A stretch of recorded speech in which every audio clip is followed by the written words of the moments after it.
from chapter 17, section 8, is called the conditions of peace. So that the whole, and if you experience the holy instant, you're able to maintain a state of peace, not because you did anything, but simply because you let it be without resisting, without struggling, without losing faith, and just let it be.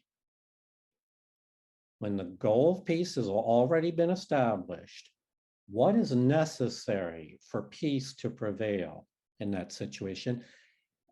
And you might not, some of those of you that have been reading for years might know the answer to that, but that's what our topic is about tonight. What are the necessary conditions for peace to prevail?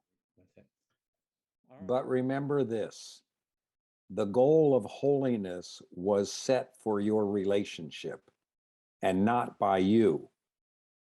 You did not set it because holiness cannot be seen except through faith. And your relationship was not holy because your faith in your brother was so limited and little. Your faith must grow to meet the goal that has been set. The goal's reality will call this forth, for you will see that peace and faith will not come separately.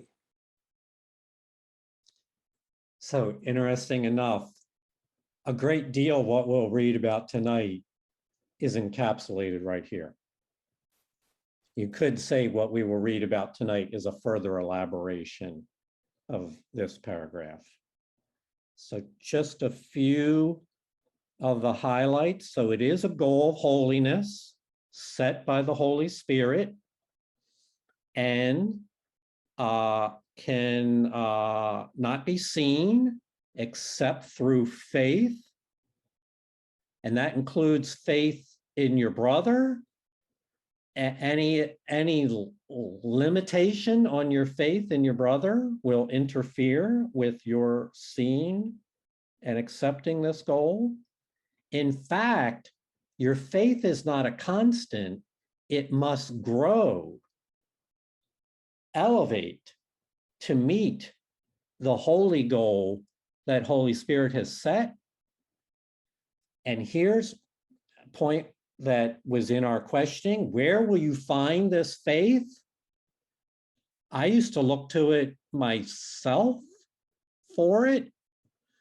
You will find this faith embedded in the goal's reality. The Holy Spirit brings with her the entire package. This is also one of our questions. What does the Holy Spirit supply? Everything necessary, including the faith, if you but willingly receive it. And with that comes peace, for peace and faith do not come separately. And then tonight's reading expounds on this in much more detail. There's something I need to say. What was it? Oh, expect a miracle, my friends. So let's, before we begin our reading, ask ourselves, what are we here for? I mean, this hour together, why are we here? So, and I'll suggest some ideas that there's this bigger goal that the Holy Spirit has. We don't need to use hundreds of words to describe it. There's this all-encompassing plan for healing, of which we are all part of, and to which this situation is a vital part of. It's part of an interlocking chain of forgiveness. And so we expect now, tonight, to experience part of that for ourselves and to accept it and recognize it as meaningful and part of our participation in the plan. So, and I trust in that, and we are all a vital part of that. Everyone is a vital part of that. The holy instant is nothing more than a special case or an extreme example of what every situation is meant to be. The meaning that the Holy Spirit's purpose has given it is also given to every situation. It calls forth just the same suspension of faithlessness, withheld and left unused, that faith might answer to the call of truth. The holy instant is the shining example, the clear and unequivocal demonstration of the meaning of every relationship and every situation seen as a whole. Faith has accepted every aspect of the situation, and faithlessness has not forced any exclusion on it. It is a situation of perfect peace, simply because you have let it be what it is. This simple courtesy is all the Holy Spirit asks of you. Let truth be what it is. Do not intrude upon it. Do not attack it. Do not interrupt its coming. Let it encompass every situation and bring you peace. Not even faith is asked of you, for truth asks nothing. Let it enter, and it will call forth and secure for you the faith you need for peace. But rise you not against it, for against your opposition it cannot come. So you can hear echoed in what we just read, some of our questions, like, what is your contribution to the situation after you've already prayed in advance to be used? What is your contribution? Apparently, it's a simple courtesy to the Holy Spirit. It's all the Holy Spirit asks of you is to let it be. Let truth be what it is. So not get in the way, not interfere with it. So let's set aside for a moment our pre-existing understanding of life, of relationships, and open our minds to an idea that in every possible situation, there's a holy instant ready to happen, including right now, every situation, no matter what the circumstances. We would call the holy instant a special case of what every situation is meant to be. And in that situation, the meaning that it has to you, to I, the Holy Spirit, is given by the Holy Spirit's broad plan. Here's another way of saying that. Holy Spirit has a plan that gives the situation meaning. Outside of the Holy Spirit's plan, the situation has no meaning. It's just blah, blah, blah, blah. The Holy Spirit's purpose gives the meaning to the situation. Our part is to suspend the drop in faith. I call it like a drop in blood pressure, where all of a sudden you had it one moment, next minute you don't.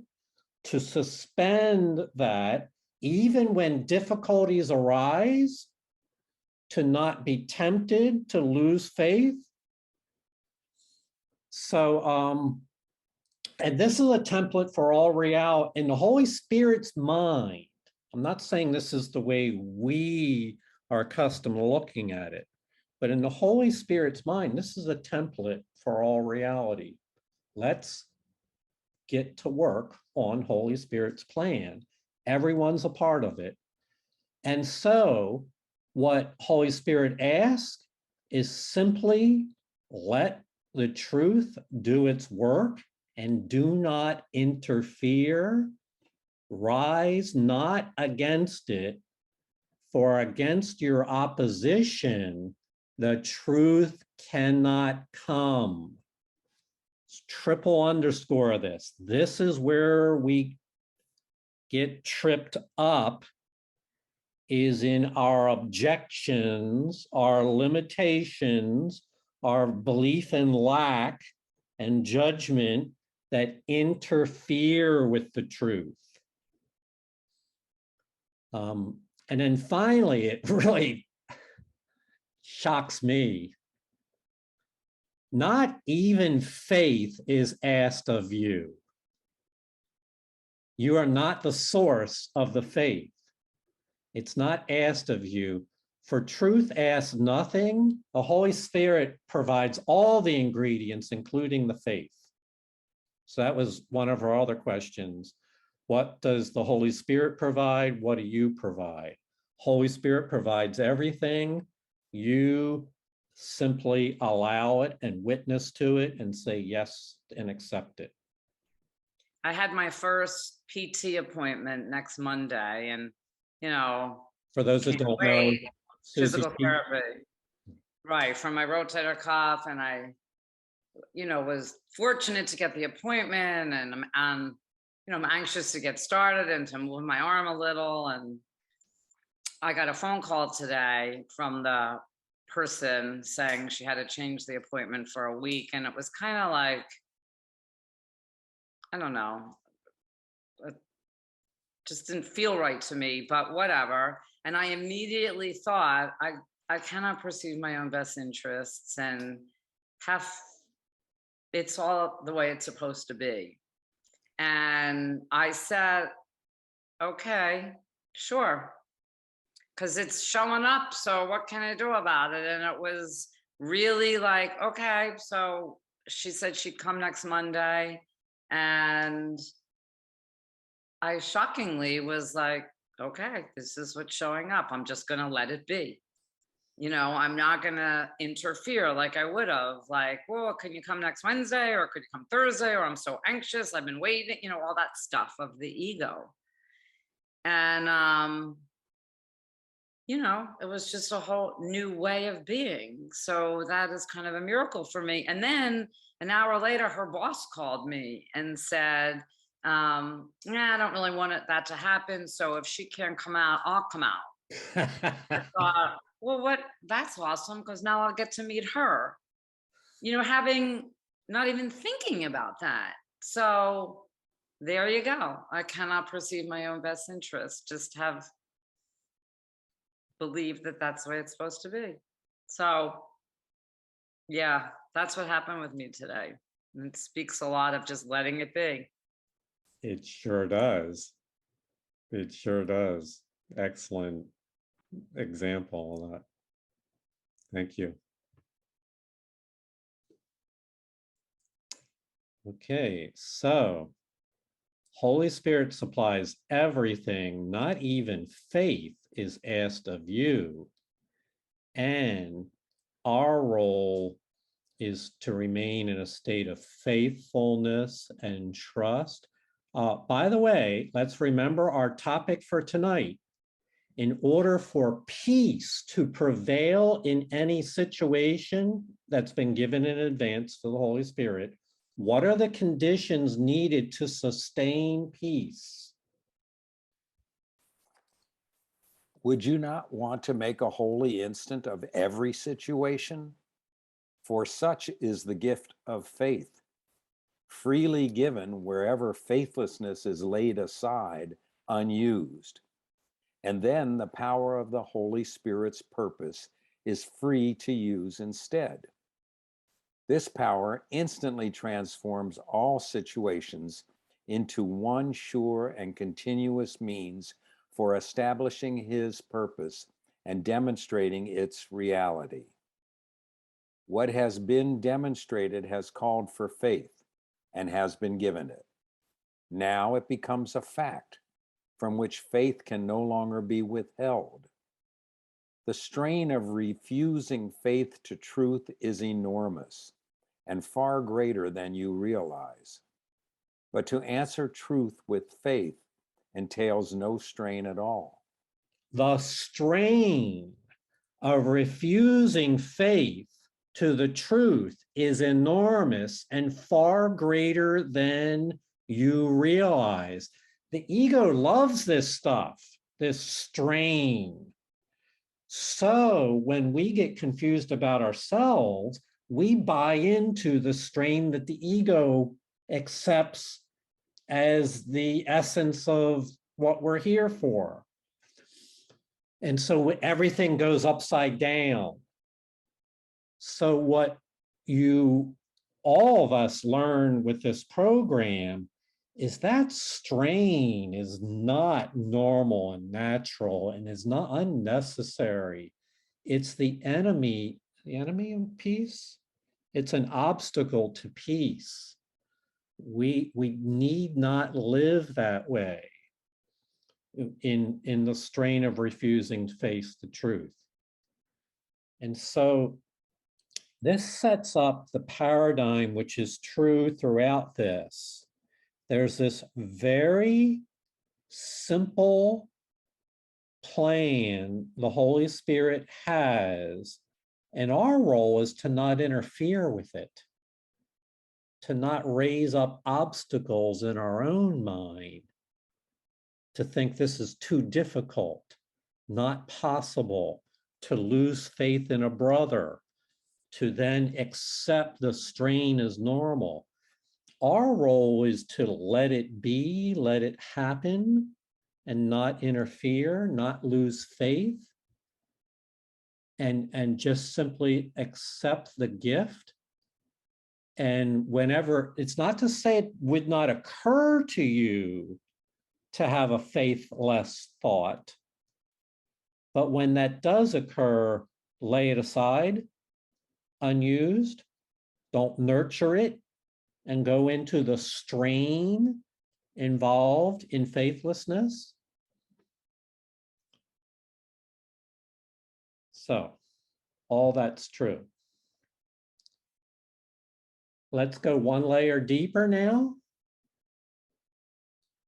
This is the question we asked earlier, was who is impacted by the situation that's been dedicated in advance to truth? Who's impacted by that? You made a statement a few minutes ago that has been just circulating through my brain and to try and grasp the magnitude of it. When you said, everything that is outside the Holy Spirit's purpose is meaningless.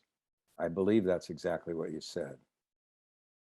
And it just reverberated with me because I started thinking of all the first lessons. Everything I see is meaningless. I make up the meaning for everything I see. I see only the past. That whole concept of, there's a landmark has a thing that says, life is meaningless, and everybody gets upset at the end when they hear life is empty and meaningless. And of course, that's the truth in a lot of ways, but that just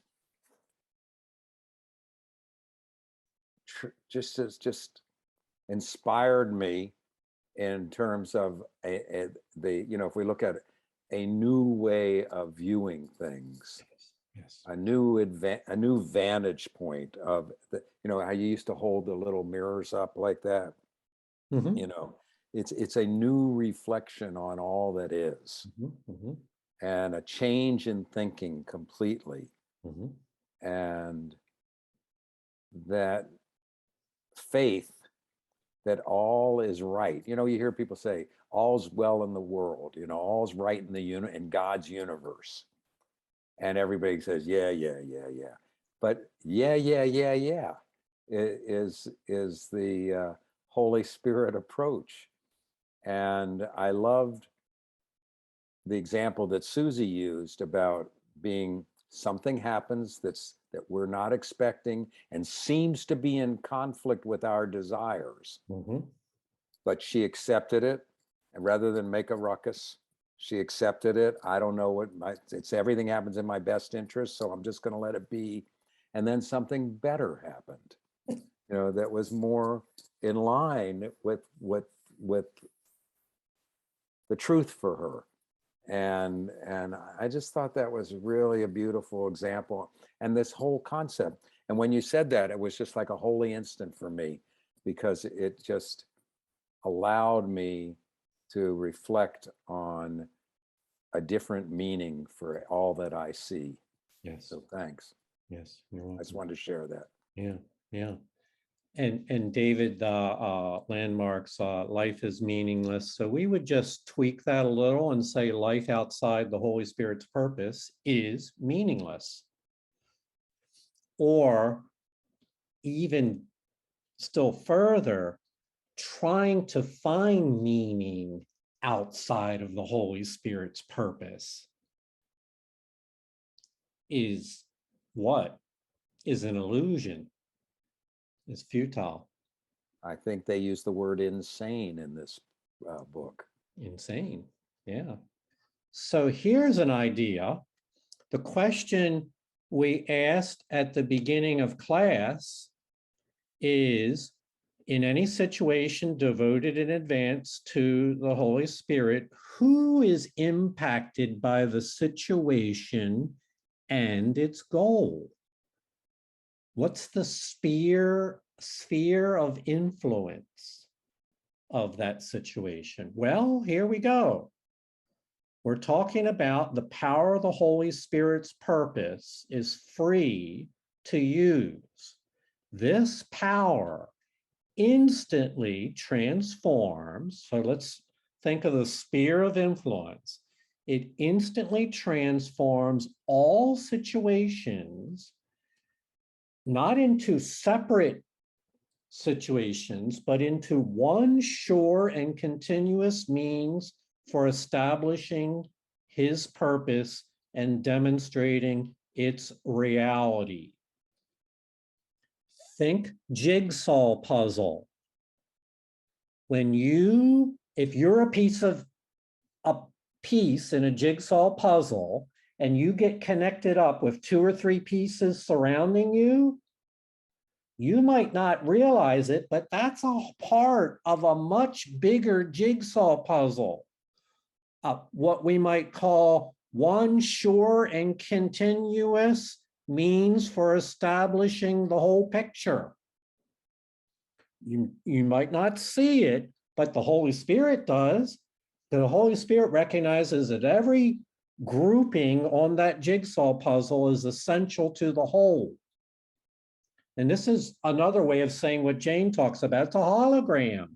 Every little piece is a vital part of the whole, and in a miniature contains the whole experience that the big picture is intended to convey.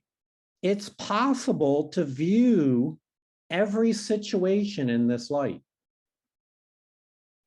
even the ones that don't meet our expectations, where we might be inclined to lose faith and to resist and not accept and reject and get upset about and strain about. Every situation has this opportunity. In every situation, there's a lesson God would have us learn. So in my situation, when you ask, I mean, everyone's affected. So if I would have been a certain way, that would have trickled, who knows, she would have probably had an issue with her boss, and then she could have gone home and been in a bad mood and had an issue with her husband. And then,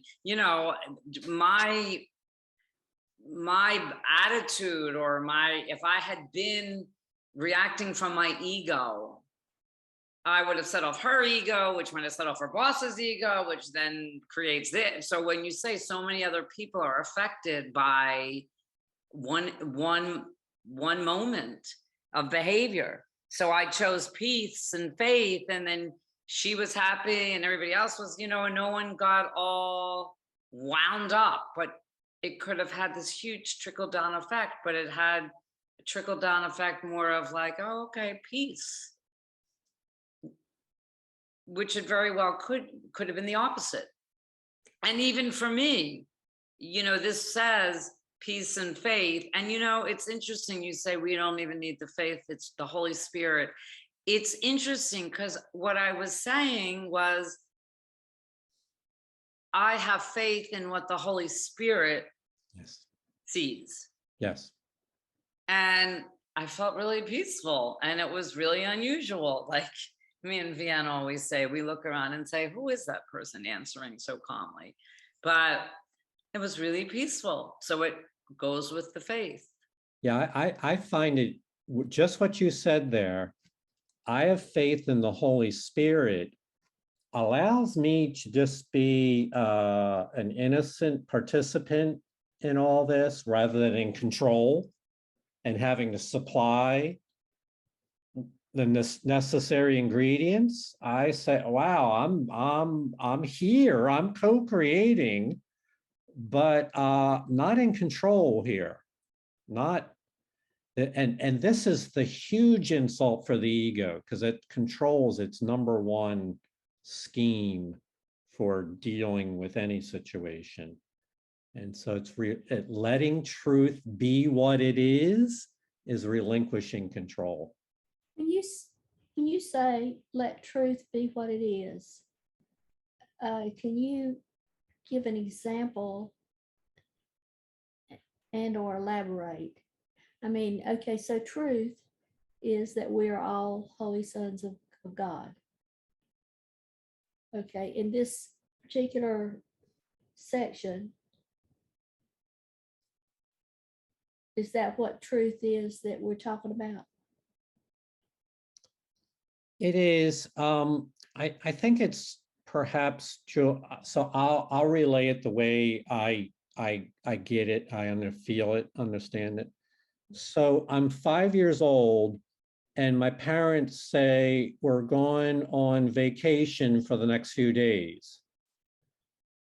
Family vacation for the next few days. Do I say, well, wait a minute now, you didn't let me know this ahead of time. Where are exactly we going and what's the agenda?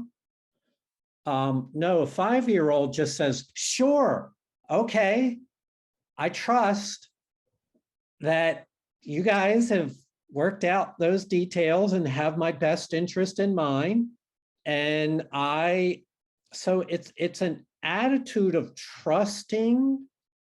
Faith and trust go hand in hand there, where I'm not fighting, I'm not straining against it. The 5-year-old doesn't say, I need the map. I need to see every highway we're going on. Did you check the car in advance? All that. 5-year-old doesn't do that. He trusts in his parents' ability to take all these factors into everyone's best interest. And so that's a metaphor for the way we learn to trust that the Holy Spirit has a plan that always works. It's the truth. It's mightier than thinking. It's mightier than intellectual planning. And our part is not to strain against it, but to be patient and let it happen. So it's kind of like the time between when Susie got the first call and the second call, just to let it happen without going into strain mode. So it's in this sense, Julia, it's not an intellectually complex idea. It's simple. So it's like let the situation be as it is. Let the plan of the Holy Spirit be as it is. Yes. Okay. I need do nothing but listen for guidance. Okay. So that means you may participate in something, you may have to, but that which is guided from Holy Spirit, not guided out of ego panic. Yeah, I think I was kind of stuck on Yeah, the definition of truth instead. right. I understand. Yeah, it's simpler than that. I know what the course says essentially, very simply, is what is your purpose? Is it attack or forgiveness? And in Susie's situation, she made the choice with the Holy Spirit to forgive. And forgiveness is just another word for love, truth, reality, anything that is placed in the hands of the Holy Spirit, because the Holy Spirit does it all for us if we're willing to let it. So I think Susie's example is really a wonderful example. She didn't attack the person. She didn't, and even if she says, well, it's for my own best interest, she doesn't even need to say that, because she went far beyond that. And what's going to come forth for her is far beyond that too. And in reality, on the level of content, it was, because she gets to know the supervisor or whoever she wants to know. But it's just such a beautiful example of her purpose. Our purpose is forgiveness or attack. And we have a choice. One is the ego, and obviously the other is the Holy Spirit. So it's a lovely example, and it really extends, but I think so many words in the course mean the same thing. Truth, reality, forgiveness, kindness, love, all the beautiful words that you put up in your classes, Jonica, they all mean exactly the same thing. And if we're in that state, therefore everybody, nobody's left out, nobody. There's this concept of an interlocking chain of forgiveness. This is the big crossword puzzle that we don't see all the interlocking pieces. And Susie alluded to it because we heard Susie's version of this story. We didn't hear from the physical therapist and from the boss of the physical therapist, who are connected to this part of the jigsaw puzzle. There's a interlocking chain of forgiveness that goes on here, and they have their stories. Here it's called one sure and continuous means for establishing his purpose. And this is always true. You don't know what you don't know, but other people are involved and they have their connections to other people that you don't see. And the Holy Spirit is in charge of all that.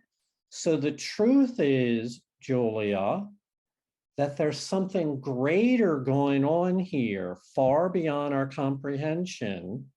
And our role is to trust in the bigger plan, and in advance to be willing to dedicate ourselves to being a part of that. And not out when difficulties arise, not to allow the strain of refusing faith to that situation to grab hold of us and become our temporary nightmare. Okay. We'll go on. To you who have acknowledged the call of your Redeemer, the strain of not responding to his call seems to be greater than before. This is not so. Before, the strain was there, but you attributed it to something else, believing that the something else produced it. This was never true. For what the something else produced was sorrow and depression, sickness and pain, darkness and dim imaginings of terror, cold fantasies of fear, and fiery dreams of hell. And it was nothing but the intolerable strain of refusing to give faith to truth and see its evident reality. So we have strain here again, obviously. And it's the strain from separation, from withdrawal of faith, the strain of not responding to his call. Tonight's topic, heading, is the condition of peace. The condition of peace is to not undergo this loss of faith and not respond to his call. This can happen right in the middle of a situation. It happened to me several times in the last few months, right in the middle of trying to be helpful. And then difficulties arise, kind of like Susie's case. Things crop up that we didn't expect to happen, difficulties. And in the midst of that, some of those things can seem insurmountable to the little mind. And this is when the faith gets challenged because we lack faith in the bigger plan. And so there's strain involved in entering, and this, the reason why this is important is because in the ego state, this strain is normal. This is the life, David, outside the plan of the Holy Spirit. Now, it's described here, you read it so well, it's described as pretty dark. So you can think suicide and self-destruction. I don't want to live anymore. Kind of pain, darkness, dim imaginings of terror, fantasies of fear, and dreams of hell. We're talking about hitting in a mental state that the ego encourages. That state is what we call the strain of not remaining faithful to his call. That's not to say you go right to the bottom immediately into a state of terror, but the beginning of the tunnel of darkness only gets darker as you proceed.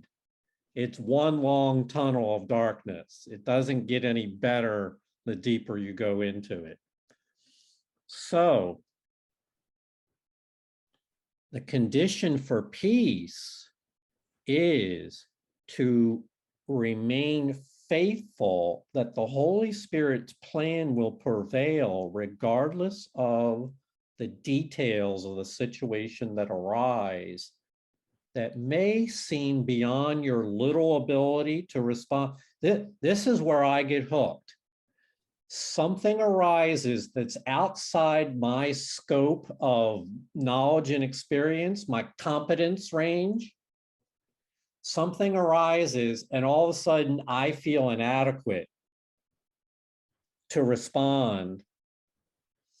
And then because I feel inadequate, I have a loss of faith because I was believing in myself rather than the faith of the Holy Spirit. And what the Course is teaching us is to keep our investment in the abilities of the Holy Spirit in every situation to bring about healing, forgiveness, and holy instant. So David, it only has meaning within the Holy Spirit's plan. Everything outside that plan is sick, dark, dim, a version of hell. Life is meaningless outside the Holy Spirit's plan. Julia, you had your hand up? Yeah, what you just said, something arises outside of my confidence range and I feel inadequate. Yeah. Reminds me of the current world situation when I watch the news. Yeah. And I think the Holy Spirit can't handle it. Now there's the chief error, not that we realize it's outside. There's a lot of things outside my confidence range, that things having to do with lawyers and courts or sophisticated medicine, they're not within my confidence range. But we're not asked to be more and more competent is the word I want to use, in all those things. We're asked to be more trusting of the Holy Spirit's plan. And so again, it's faith, not in our own competence. It's faith in the Holy Spirit's plan. And for people that are professionals, like I practiced my profession for 40 years. You develop a sense of competence within a profession when you do something for 40 years. You talk about it day and night and day. So that, and I'm not knocking professional competence. I'm saying that there's a distinction between competence in one's own experience of the past and faith in the competence of the Holy Spirit to provide all that's necessary. That's the distinction. We're raising the bar here. Competence now is in the hands of the Holy Spirit. And it's all encompassing. It means to provide everything necessary for her plan. She is fully competent. Well, and what I'm getting at too is I don't feel competent to handle the world situation and how it might impinge on me. And so what I'm thinking is that that's something else I just turn over to the Holy Spirit as far as how it might affect me, and have faith that everything will work out as it should. Yeah, you need do nothing but listen for guidance. Right. So yeah, thanks for acknowledging that, because I have spent years grabbed by that very issue, the complexities of this world and all that, blah, blah, blah, blah, blah. Way too much, and tried to bring it within my realm of competence to deal with. Yeah. Well, that's a whole career right in itself, to try to deal with the complexities of our world. And David, a career that takes you out, takes me outside of Yeah. working within the Holy Spirit's plan. And so it becomes a meaningless pursuit of developing competence for dealing with a chaotic world. Yeah. Susie? So I'm only saying this because, Julia just brought up the world situation, and since starting the course, well, first of all, I just say things like it's not right or wrong, it's just different people's opinions, right? Like whatever, I can't lose my peace over all that. And I have some faith, I really do, that I don't know what I don't know. All I know is I don't know. And I just don't even judge what's going on. Like, it'll all work out the way it's supposed to work out. It just will. Whether I argue about it, fight with my brothers about my opinion, this, that, it's just the lack of peace for me, and a lack of faith that truly somehow the Holy Spirit sees the bigger picture and it'll all work out. I mean, Yeah. what other choice do I have except for to engage with the ego and all the different opinions, and when I don't have any control of it anyway? I mean, I can do what I can do. I move my feet when I can move my feet, and, and come from love, period. Right. So I don't know. That's just how I see all this now. Yeah. It'll work out. So I'm really feeling strong to assert this. This comes back to David's point earlier, where he said in Landmark Forum they teach that life is meaningless. And then we're phrasing this: life outside the Holy Spirit's plan is meaningless. So speaking hypothetically, let's say some really bad things happen, like the dollar crashes and becomes worthless, or an election gets stolen overtly by militias that surround the Capitol and steal the election. Chaos.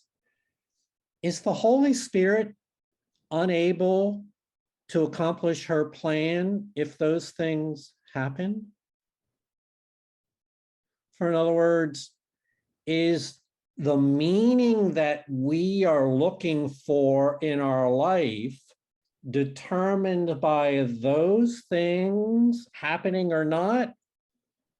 Are we looking for meaning that things remain within acceptable limits based on what we've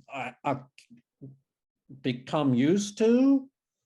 Or even if bad things happen, which they do, is there still the plan that goes on regardless? It's an unchanging goal that goes on regardless of the ups and downs of the world. And so this actually becomes philosophical. Where do you look for meaning in your life? And David, this is why it's really, you were right, it's very important, because if we start to look for meaning in the outer world to stay within limits, like democracy in America, would a lot of people could really get passionate about those kind of ideas, and I like it too.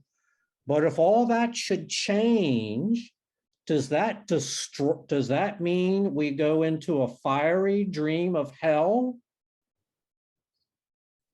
Or is our faith located in a center of meanings and values that are determined entirely by the Holy Spirit and prevail regardless of those situations?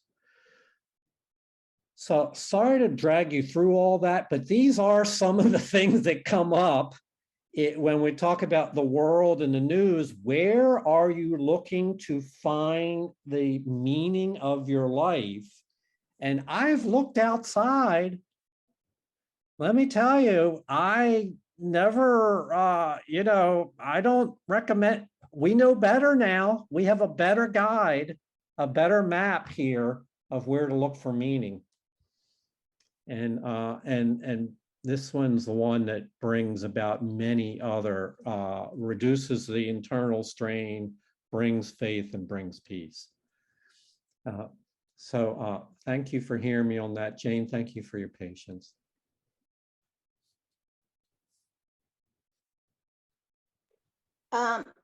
Thank you. It's beautiful what you said. I think that it's just part of the process or the progress of realizing the difference between content and form. When we're trying to change something out there, we're trying to change the form, and we're not listening to the Holy Spirit. We're not using our higher mind in order to perceive correctly. And it's a process. It takes time for sure. I mean, God, I've been in the course for years, but I would never stop the course, even if, whatever, because it just keeps coming back that it is the truth and that I don't have any control here. The course is not asking me to do anything except to find the peace of God. And the only way I can find the peace of God is through the Holy Spirit. And it's really the Holy Spirit's reflection of God to me. And I just have to know that the other way that I can find that peace of God is by demonstrating it. One of my favorite lines in the course is, teach not that I died in vain, but demonstrate that I did not die by demonstrating that I live in you. I'm paraphrasing. Yeah. But I think that's such a beautiful, I just love that, because that's the truth. That is the truth. that if you demonstrate the peace of God, then that's what you're going to see. But I'm not here to fix the world. I could never fix the world. I'd love, and what really there's no world to fix. So we have to remember that too. But I just think it's just the ego just wants you to watch that news, and the ego just wants you to have fear and cold fantasies and all the things this is talking about. Yay, ego, and whenever we do go to the Holy Spirit, the ego, it's a door for the Holy Spirit, for the ego too. And we have to be careful that we don't open it, that we keep it shut as we're going to the Holy Spirit. And that's no lie. That is no lie. That little ego is going to come dancing right in too. But anyway, I think that it's such a relief to know that the only way that we are going to give grace to this world, which we have, is through demonstration of all the things that you so brilliantly talk about, Jonica. That is the only way. And it's not fixing the world. It's being your truth. Thank you. Thank you, Jane. Okay, so let's keep the doors shut on this intolerable strain, these cold fantasies of fear and fiery dreams of hell. This is also called elsewhere by many other terms, including the proper use of denial. Keep the door of the ego shut. And don't get fooled into thinking you're going to find meaning outside the plan of the Holy Spirit. The intolerable strain of refusing to give faith to truth and see its evident reality. Such was the crucifixion of the Son of God. His faithlessness did this to him. Think carefully before you let yourself use faithlessness against him. For he is risen, and you have accepted the cause of his awakening as yours. You have assumed your part in his redemption, and you are now fully responsible to him. Fail him not now, for it has been given you to realize what your lack of faith in him must mean to you. His salvation is your only purpose. See only this in every situation, and it will be a means for bringing only this. It's interesting. In the past, David had described parts of the course as written in pithy language. Throw out a few words and ideas here with no real detailed explanation of how that relates to anything else. And then let your mind interpret it the way it wants. And so some people could, I'm not advocating this, see the line here, such as the crucifixion of the Son of God. And then immediately they jump to, they're talking about Jesus Christ on the cross 2,000 years ago. And I'm not trying to comment on that at all, but to say what we're really talking about is what you do to yourself. Because this is not a historic review of events of the past. This is about how each of us can find peace. And it's the reason why I repeated that last line from the previous paragraph. We are talking about intolerable strain that we induce on ourselves by refusing to give faith to truth, by taking the easy way out and joining the Holy Spirit. So that strain is the way we crucify ourselves. This is the goal of the ego. Didn't we just read about it? David's voice, I can hear sorrow and depression, sickness and pain, darkness and dim imaginings of terror, cold fantasies of fear and fiery dreams of hell. Is that not crucifixion? And who are we talking about? We're talking about what the ego wants for and will do for each of us. Why? Because we're looking for answers elsewhere outside the plan of the Holy Spirit. A temporary lack of faith that produces lack of peace, a believing that it was up to us to respond to the difficulty. And then from there, I fall in the trap of some difficulties are beyond my competence range. There's an order of difficulties, and some of them are beyond my competence range. And then we're lost in self-crucifixion. And how did it happen? One's own faithlessness does this to him. And so it's good advice. Think carefully before you let yourself do this to your precious holy self. Think carefully about this. This is painful. And metaphorically, all pain and suffering takes the form, as Jane points out, the form may change, but all pain and suffering looks like this. It induces on ourselves. So what would be a more cheerful way of responding to the situation? Well, it's another way of saying our central thesis is that the Holy Spirit has this plan, and there's what they call the cause, capital C. It's the cause that brings the entire sonship home to peace and union, and it resolves all of what we view as a time-space nightmare. It's this cause that has been set into motion and is also contributes to your own awakening.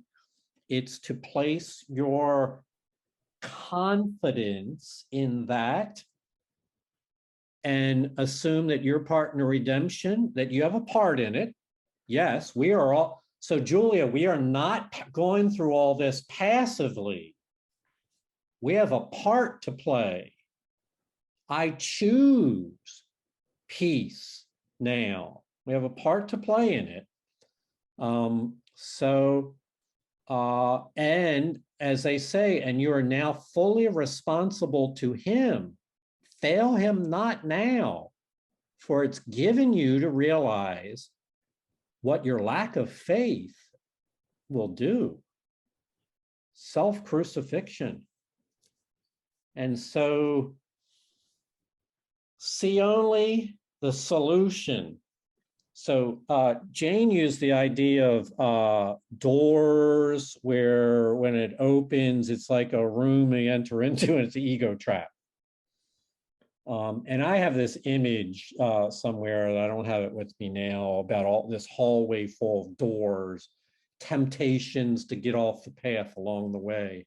See only the Holy Spirit's goal in every situation, and it will be a means for bringing only this, which is your own peace, the peace of the people immediately connected to you, the peace of that will come in forgiveness to the people that are connected to them. And as we said before, it's an interlocking chain of forgiveness that affects ultimately everyone. So if you're going to place your faith in anything, wouldn't you rather place it there? When you accepted truth as the goal for your relationship, you became a giver of peace as surely as your Father gave peace to you. For the goal of peace cannot be accepted apart from its conditions. And you had faith in it, for no one accepts what he does not believe is real. Your purpose has not changed and will not change, for you accepted what can never change. And nothing that it needs to be forever changeless can you now withhold from it. Your release is certain. Give as you have received, and demonstrate that you have risen far beyond any situation that could hold you back and keep you separate from him whose call you answered. Mhm. It's fascinating for me to read these words in the Course. So, and I'm referring here to everyone on this call and millions of other people practicing this Course,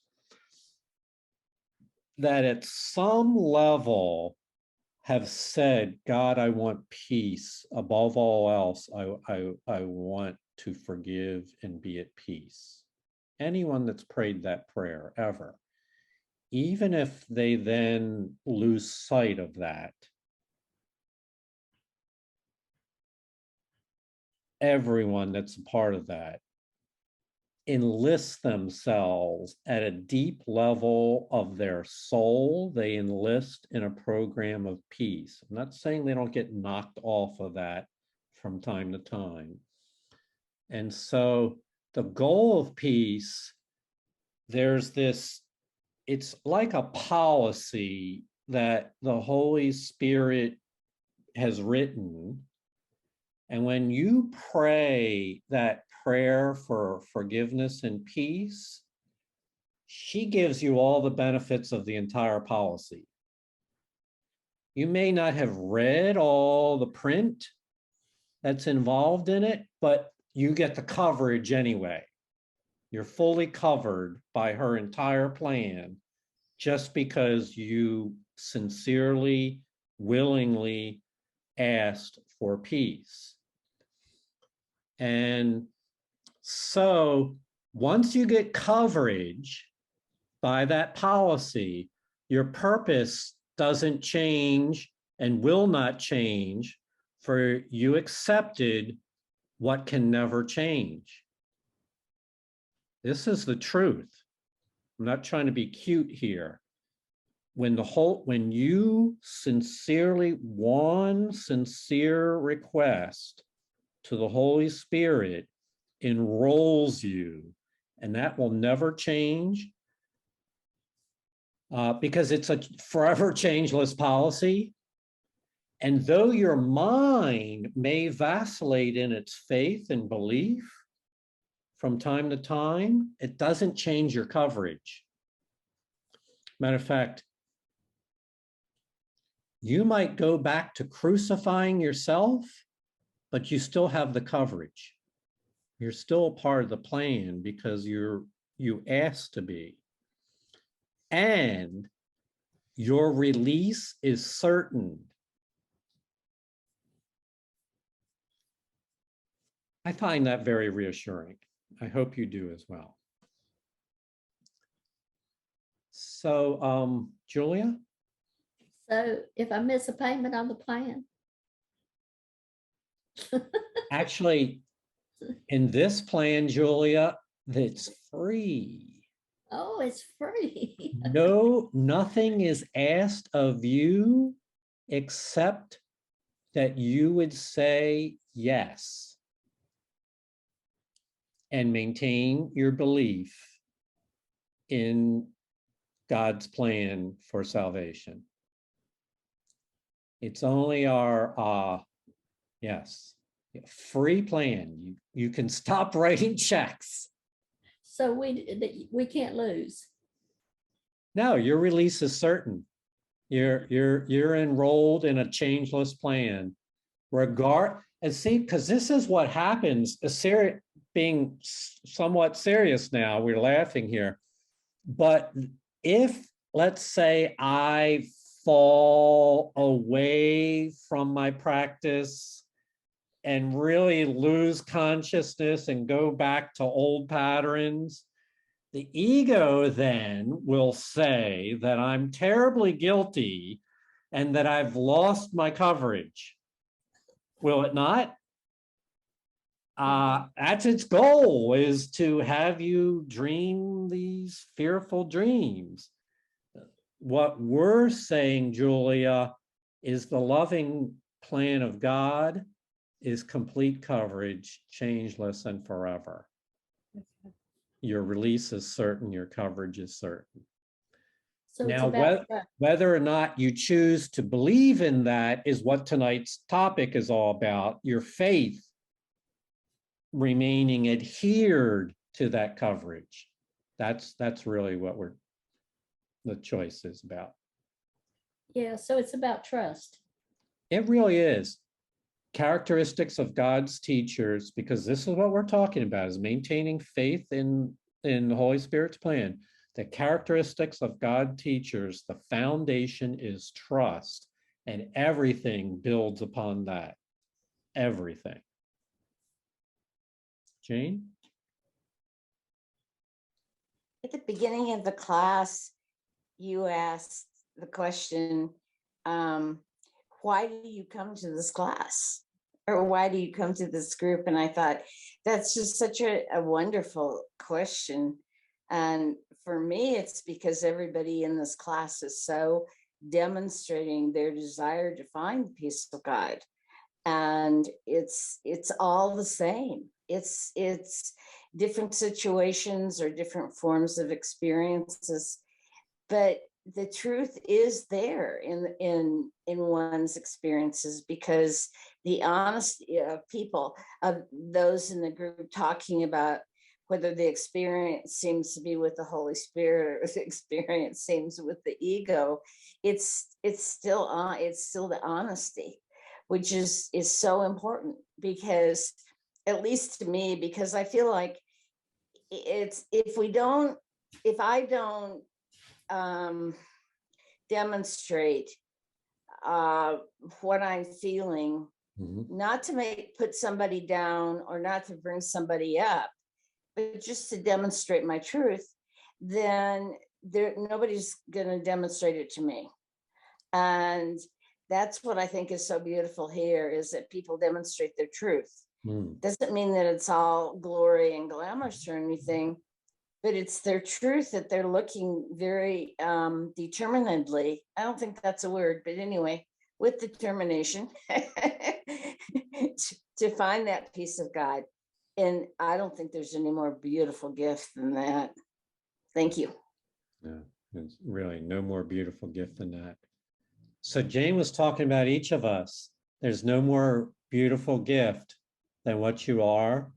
And we certainly value your staying connected in this format, but whether you can make it every week or not, we still value this. I really, it hit me last night. I was just in a glowing afterwards with the feeling of the groups, the strength of the group just was overwhelmingly touching for me last night. So I want to say thank you. No sweeter gift could there be than to have that feeling. So thank you. Thank you all for everything. You're a part of an interlocking chain of forgiveness. We get to celebrate it here in this form. There's, of course, many other forms in which it's celebrated as well, but it does remind us that all the meaning that we could ever find in life is contained within a broad, changeless policy that the Holy Spirit has written for us all. So thank you for your kindness and your welcome. Namaste. Namaste. Merry Christmas, everybody. Yes, Merry Merry Christmas. everybody. Nice. Love Thank you for being all. here. Love you I all. hate to go. Susie, thank you for sharing. It was so relevant. We built a whole night around your share. Well, love you all. Love you all. Love you. Love you guys. Peace of God to all. Bye. Merry Christmas. Much love. Bye. Yes. See you Sunday.